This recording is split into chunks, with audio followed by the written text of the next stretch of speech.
उसने तीर कमान उठाई, अपने 16 साला भाई पर निशाना बांधा और उसे जान से मार डाला। कबीले वालों ने जब ये मंजर देखा तो वो इससे खौफजदा हो गए और समझ गए कि ये बच्चा बड़ा होकर एक बेरहम और खतरनाक शख्स बनेगा। यही लड़का तारीख का सबसे जालिम हुक्मरान बना, जिसे हम आज चंगेज खान के नाम से जानते हैं। आज की वीडियो में हम आपको बताएंगे एक खाना बदोश कबीले से ताल्लुक रखने वाले ऐसे लड़के की कहानी जिसके जुल्म और सफाकियत ने दुनिया भर में उसका खौफ फैला दिया।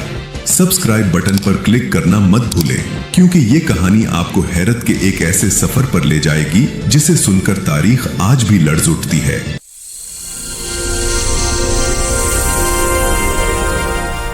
वो 26 साल की उम्र में अपने कबीले का सरदार बना और 65 साल की उम्र तक वो दुनिया की सबसे बड़ी जमीनी सल्तनत का हुक्मरान बन चुका था।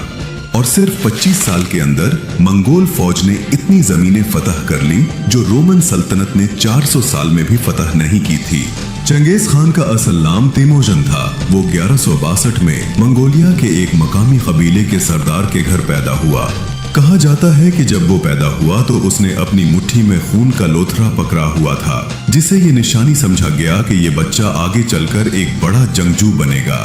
तेमोजन की जिंदगी शुरू ही से मुश्किलात और कठिन हालात से भरी हुई थी। जब वो सिर्फ 9 साल का था, उसके वालिद को एक मुखालिफ कबीले ने जहर देकर मार दिया।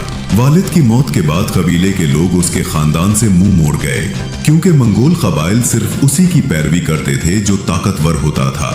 नतीजा ये हुआ कि तेमोजन उसकी माँ और बहन भाइयों